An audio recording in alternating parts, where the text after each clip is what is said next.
Well, hi there folks. Not much from me lately. The weather's been bad and I've been struggling with my latest project, the Atom RC Swordfish. First off, getting it built. Second, getting the flight controller installed. But getting back to the beginning of this whole story, if you've been a follower of my channel for any length of time, you'll know that I've had a desire or a quest to try and fly FPV with radio controlled planes. I have done a bit with drones, my big old X-21, which eventually blew up and flew away and was a disaster, but I'm still getting on with this. If you remember, I started out with this pink one that I built with the intention of FPV. It was tractor then, as you can see, changed to a pusher, much better for FPV because you don't get a prop in the front. But anyway, did quite a lot of tests with this little baby. One of the problems I had was very limited range from my FPV equipment.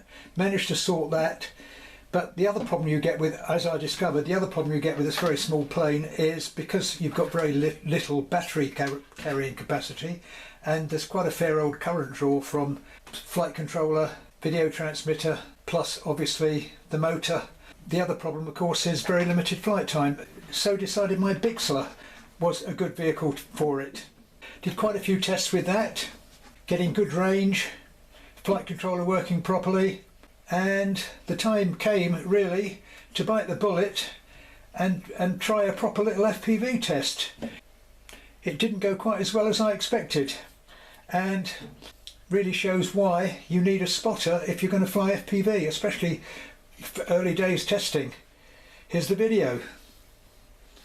Right folks, well, we're up here again, and what a glorious day. Look at all this beautiful heather, the colour of it.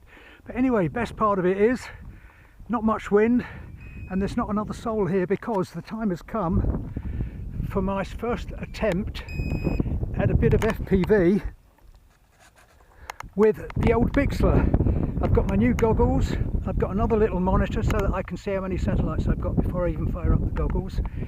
Got a little camera on it. Hopefully this will record some footage as well. The plan is I'm going to put it up, make sure that loiter and return to home works, and then do a bit of a loiter to try and get my bearings. Then I'm going to flick that switch and take control. Now it's all a bit of a new thing for me because first off I was wishing I had an artificial horizon because it's going to be hard to know if I'm climbing or descending. Descending will be more obvious, but anyway, we'll give it a go. Wish me luck. So I took off. Once I'd got a bit of height, I put it into loiter, which was the first thing I was going to use to test my goggles. Was successfully loitering. Reached over, put on my goggles. Unfortunately, I'd forgotten to switch on record, so the onboard video isn't there, which is such a shame. Next time I'll try and remember. It was probably nerves.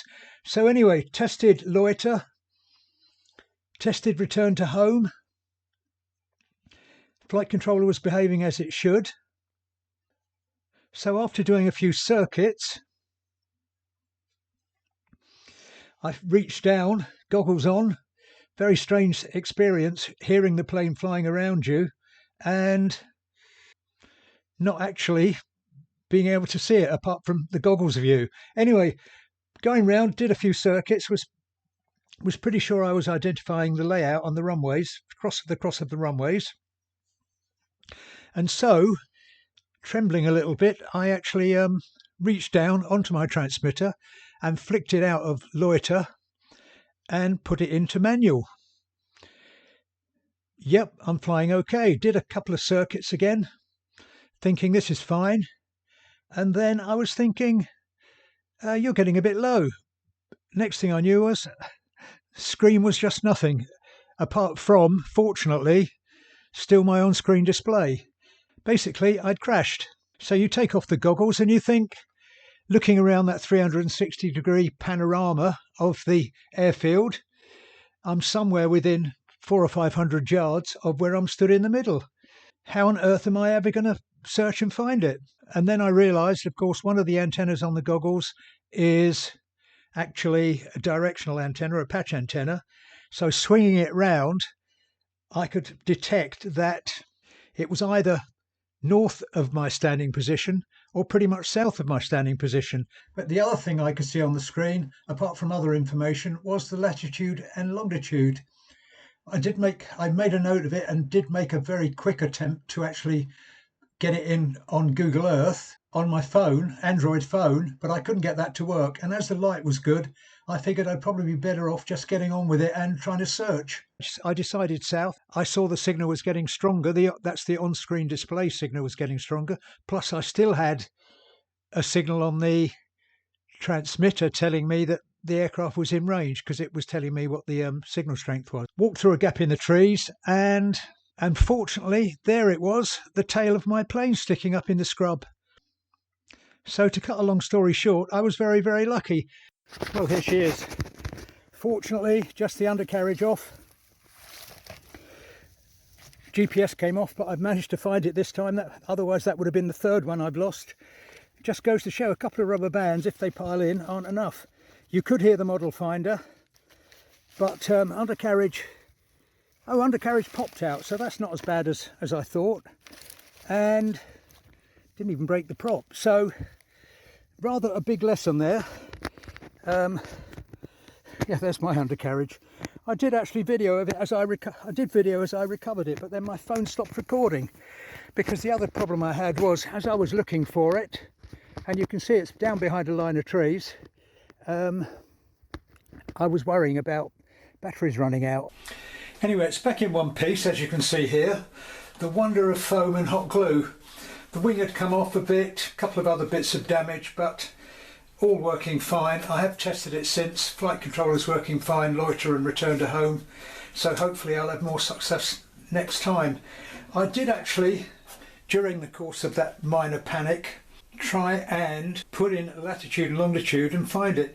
I've actually since then managed to do it, but in the panic there in the field, thinking I've lost my plane and all this stuff on it, you can kind of understand. Plus I didn't have a very good signal there. First off, obviously put the latitude and longitude. Let's see if I can do it now on Google Earth. I did make a note at the time of the latitude and longitude that was showing on my goggles. At the time I couldn't manage to do it. I was in a bit of a state of panic. But let's pull it up, I'll show you. It's just a question of search Google Earth. It's already typed in there because I've just put it in. 50 decimal 576, and the westerly longitude is a negative figure, so -3.534, and as if by magic you can see here, that's the little blue bit obviously is pretty much where I was stood in the middle of that of the airfield, and it's a bit of a way off there, but down to the south there is where I would have found my plane.